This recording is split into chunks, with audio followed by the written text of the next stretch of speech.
Hi, it's Debbie here. I want to share something with you guys. I actually had my own hypnotherapy session 3, 4 days ago now.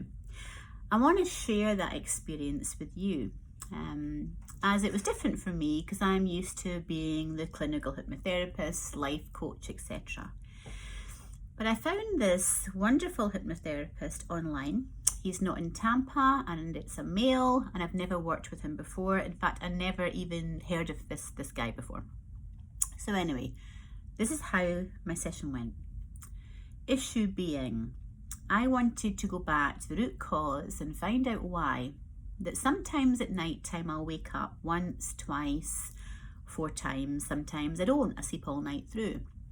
But when I do wake up, I can't go back to sleep. I've got this feeling inside that I want to fill up. It's like a loneliness, an emptiness. And I'll get up. I'll go downstairs, I'll have a piece of bread and butter or some leftover dinner or a chocolate biscuit. Just for a minute, not a lot, but something. And I'll go right back to sleep. But if I wake up again 3 hours later, I'll do the same thing. Now, I can honestly say it doesn't bother me because I go to bed early anyway, 9, 10 o'clock, and I get up at 5, 6 o'clock. So I do get enough sleep and I work well during the day. But I've always wondered, why does it happen sometimes and sometimes it doesn't? Second thing was all about my body. I got a tummy tuck, 4 years ago now. And after my tummy tuck, I actually felt as if I had a waist. And I felt great. I changed the way that I wore my clothes. It was nice, tight-fitting dresses. Not too revealing. I'm a bit of a prude. But anyway, they were nice, tight-fitting that showed my figure off. But after a wee while, I slowly reverted back to wearing the baggy, comfortable clothes. And I had this feeling around my body of not having a waist. It was all one. And it felt okay. I didn't feel terrible about it. I just felt that my body was my chest and my legs, and what was in the middle, and there was no waist. I remember thinking, this is strange. Why am I not comfortable having a waist? So anyway, it might sound bizarre to you, but I spoke to this guy and said, if you can help me get to the root cause of this, I would really appreciate that.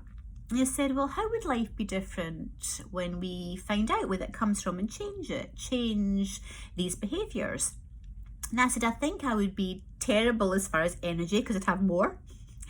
But I think I would feel good within my body. I might, go and buy more nicely fitted dresses. I might feel comfortable wearing a bikini.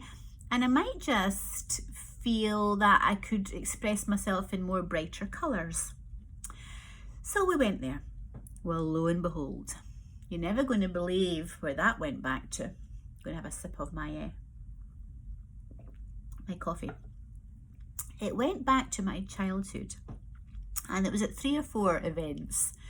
The very first event went back to when I was about 5 or 6. I moved from England to Scotland, and my mum was taking me to a place called Goldberg's, where she used to buy clothes and pay up on this card.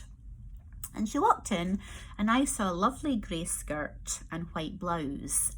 And I knew that that's what the uniform was because I've seen little girls wearing this uniform in the playground that I was going to in Broughton Primary School. So I chose them and my mum said, no, you can't wear that. You're a funny shape. You have no waist. So you're going to have to get an all-in-one pinafore. So I did. And the second memory went back to me going to a place in Holland Marine with my big sister and her husband and children. And I had this yellow dress on. And I was going in this paddle boat. And as I'm getting in this paddle boat, the people in the next paddle boat are saying, wow, you're all legs. Okay. Then it went back to another memory. And the memory it went back to was me in Broughton High School. Must be about 12-year-old. And I'm walking along the quadrangle, which was this middle area that we used to walk to from A to B in classes. And as I'm walking there, I actually have a grey skirt on, feeling quite good. And as I'm walking to my friends, they start laughing. They said to me, "Look at your pins. You don't have legs, you have pins." And they're all laughing at me. And I was like, okay. Then it went to one more memory. And this memory it went back to was me getting my graduation dress. You could wear like a nice dress, and I wanted a fitted dress. And they said, "No, you don't have a shape for that. You're all in the middle. You're all up and down." So I wore this dress that sort of just hung on me, but it wasn't something that I wanted to wear. And it wasn't long, it was a short dress. And as I went there, someone turned around and went, "Wow, look at your legs." And I was like, okay, you've got hollow legs. So now I looked and interpreted as the adult me, all of those scenes to do with hollow legs. I recognised a pattern. And it was crazy. It just went, wow. The pattern of my life is, during my teenage years and young adulthood, even up to today, when I feel as if there's so much happening and I'm carrying the weight of the world on my shoulders between businesswoman, hypnotherapist, mother, grandmother, but everything that's going on in my life, I manage well. I believe I do. But my legs that are hollow can't carry all of that. So what I've been doing is feeding myself up subconsciously, but it's with hollow legs. I'm never going to make myself strong. So I eat more and more and more. And where does it lie? It lies in the middle. So I don't have a waist. I'm all legs, or I'm boobs now as a woman. I was like, oh my God, I don't have to carry the weight of the world. I don't have to feed my legs to carry me. It's because I feel weak and I've got to be strong. I was like, wow, the minute I realised that when things have been stressful in my life, or I've got to take on so much and be so strong, what do? Subconsciously, I've got to fill those legs up. And the only way of filling them is to push down. So I keep eating. I was like, oh my God. The other amazing understanding and of making sense of all of this was why at night time I wake up and I just want to, I want to talk. I'm lonely. It's a crazy feeling. And what that went back to was me about 6 or 7 sitting on a Mini Cooper outside my family home in Bellevue Road. And there was a cat there, and I was speaking to this cat, this pussy cat. And I couldn't wait until my dad gave me a shilling. And that was a little silver shilling. And I would wait for that shilling and Dad, come on and give me that shilling. So I looked around and nobody was there but the cat. And it was a little ginger-headed cat and I was clapping it. And then Dad would say, here's your pocket money. With that shilling, I would cross the road and buy so many bars of chocolate. And I would say to myself, just the one today, just the one tomorrow. But I would sit and have one, and have more than one, and have more than one. And I would eat them all. Then I would get so angry because I've eaten all this chocolate.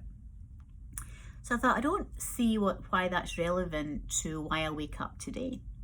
But it went deeper. I looked around that little girl and thought, who was there? My dad was watching television.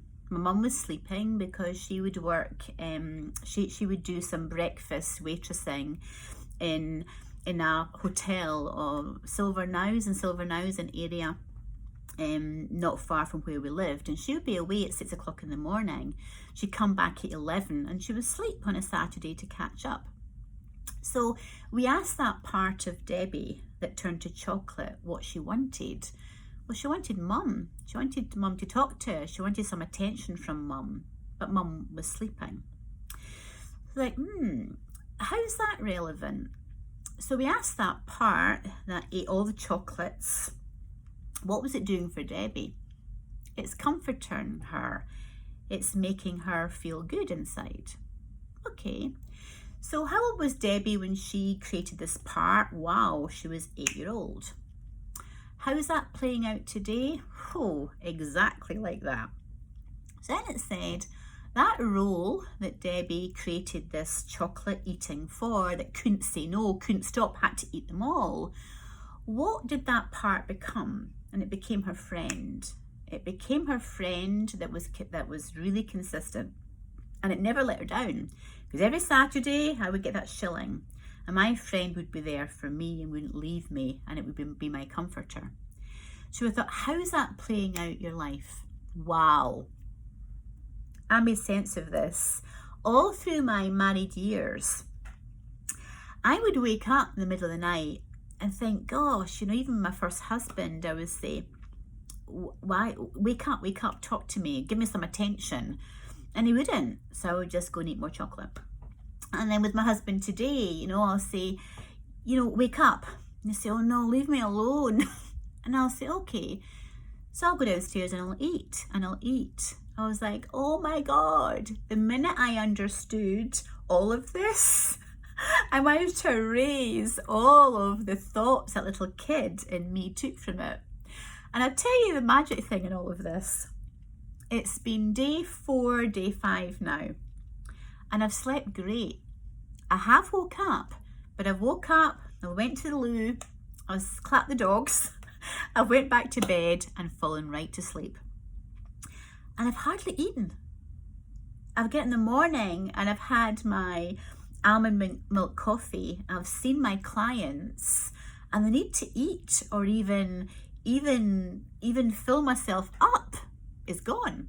And I've been going home in the evening and having a salad and some fish and a glass of wine, and I'm good.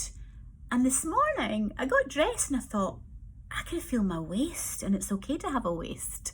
So I tell you guys, you watch this space, because I tell you, I'm going to be in that really nice fitting dress in next to no time. Anyway, that's my personal story that I wanted to tell you. The power of going back to cause and the reprogramming the way you see yourself is fantastic. Have a nice day.